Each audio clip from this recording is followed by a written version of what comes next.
Hey everyone, Pete Calandra here. So it's pretty early in the morning here in New York, and I'm just doing a stream of consciousness conversation with you or anybody who does watch this. It's Monday, March 27th on 2023, and the plugin developer Waves yesterday announced a subscription only model for the future. So basically, what that means is that if you've invested money in Waves up until this point, your software will continue to work into the future. If you need to upgrade that software because of OS changes, you will then lose your perpetual license that you paid a ton of money for and be forced to subscribe. And I'm not really a fan of that. What I think they should do is have a subscription model if they want that going forward and allow people who, for the past 20 years, have invested thousands and thousands of dollars in their plugins the option to pay for upgrades going forward as they need them. But that's not the situation. So that got me thinking that I felt like if I want to continue to use their product, which if I go back 20 years through my archives, I've got Waves plugins on almost every one of my film scores, on every one of my albums. Granted, I have dozens and dozens of plugins from them, and I only end up using a small handful. But that small handful of plugins, which would be the C4, the C6, the L2, the L3, the L1, I like the HEQ. I like the H delay, those kinds of things. I like the Abbey Road chambers and plates. And so those are the ones that I've been using. And now going forward, I can certainly use them, but I have a 2019 Mac Pro computer. And if I want to upgrade to an M2 computer in the near future, which I would like to, I would have to then, in order to go forward, be a subscriber. And that got me to thinking that the way that the world is moving now is that we are becoming tenants to landlords in our own computers. It's really out there concept for me. You know, I grew up in the age of I owned albums, I owned CDs, I owned sheet music, music books. Not everything was digital. I have ownership over those things. And in the past, there was no question that something could survive going forward. That's why we have music, sheet music from the 1700s, from Bach's era, because it was handwritten onto a page. We have music from the 1800s. And I worry about going forward. How are things going to be preserved for the future?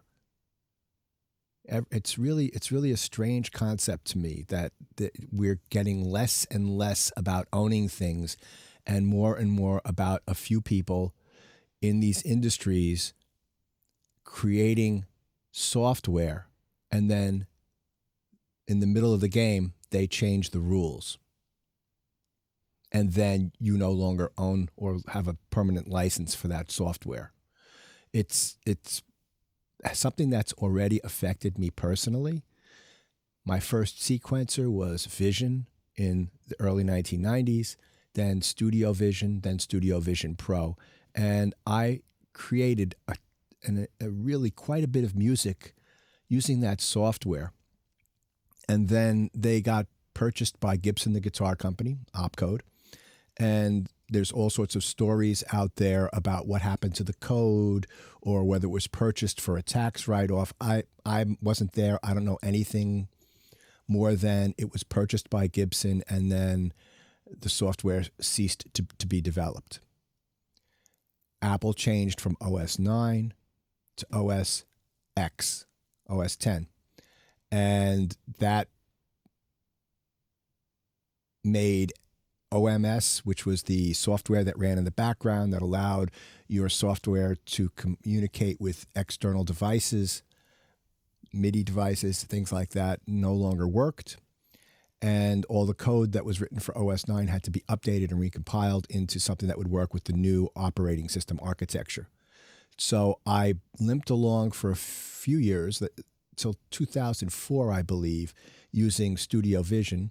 And then I think version 6.4 of Pro Tools came out. I had already learned how to use Pro Tools to do audio editing for a lot of the production music I was composing at the time. So I just switched. I was told that the MIDI software updates in Pro Tools were written by somebody who actually had been working for Opcode. So I found it very easy. And because I have keyboard skills, I didn't really feel the need to have a lot of the fancier MIDI things that were available at that time in Logic and Digital Performer and Cubase. And I also really was so busy working that I didn't have time to learn another piece of software.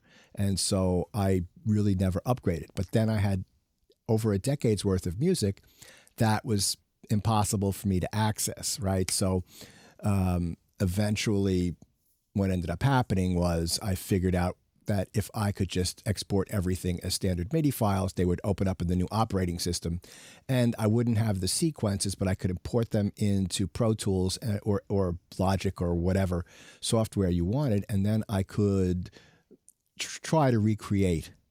And so now with this new bit, I'm thinking that every project I do going forward, I'm going to have to even update the way that I archive things. I'm going to have to make 2 copies of every piece of music I write.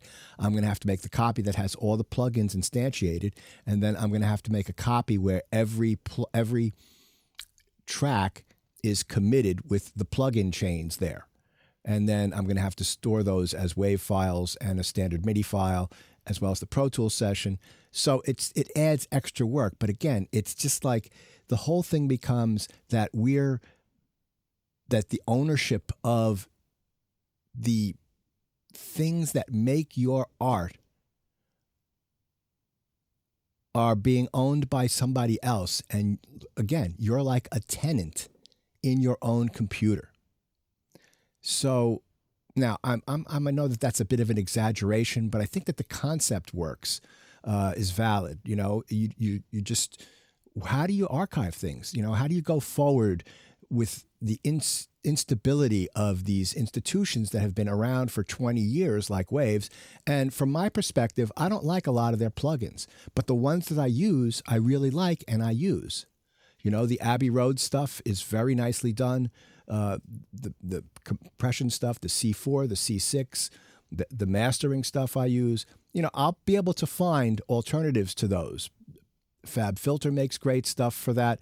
I'll have to find other kinds of plugins that do the plate modeling and the chamber modeling.